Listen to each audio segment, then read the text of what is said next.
नमस्कार मु नाजमिन एवं आपण मन देखुछंती पूर्व पक्ष प्रस्तुत मैदान। दर्शक बंधु क्रिकेट पड़ियार तो आपण दादा चौका एवं छक्का अनेक देखिछंती। जेतेबेले से लॉर्ड्स बालकोनी रे सार्ट काढ़ी उड़ाई थिले सेतेबेले पूरा विश्व देखिथिला जणे बाघ संतानर गर्ज। किंतु आज आमे क्रिकेट विषय रे नुहे बरंग राजनीतिर पिच विषय रे कहबो।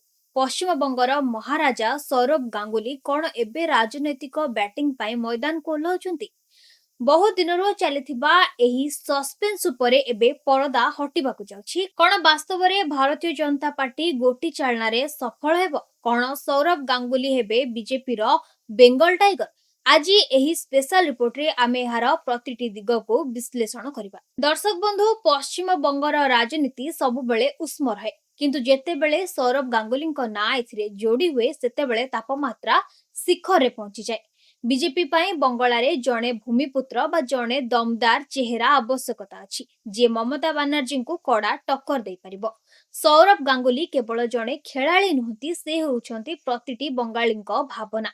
तांकर स्वच्छ भावमृति, नेतृत्व नेबार शैली एवं लोकप्रियता बीजेपी पाई एक ब्रह्मास्त्र सदृश। निकटरे अमित शाह सह तांकर साक्षात एवं तांकू डिनर पाई निज घर को निमंत्रण करिबा एही चर्चा को निया भली व्यापीबारे सहाय्य करछि। दर्शक बंधु, एठार आपनकू जणाइबाकू चाहिबी जे मुख्यमंत्री ममता बनर्जी सह मध्य सौरभ को संपर्क खूब मधुर।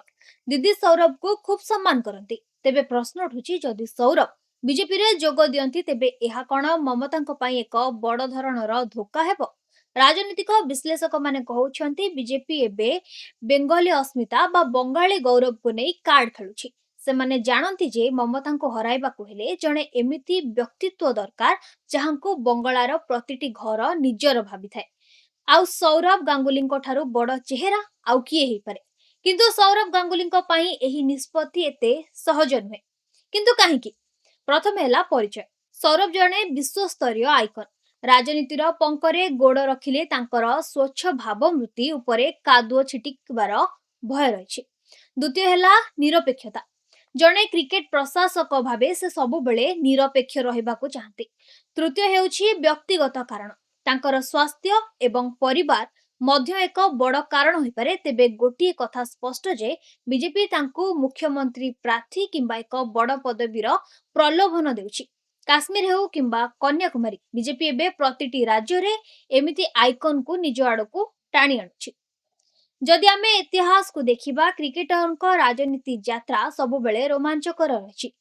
नवजोत सिंह सिंधु, गौतम गंभीर किंबा मोहम्मद अजहरुद्दीन एमाने समस्ते मैदान परे संसद रे पहुंचिछंती। किंतु सौरभ गांगुली क्षमता एमानक ठारू यथेष्ट अधिक।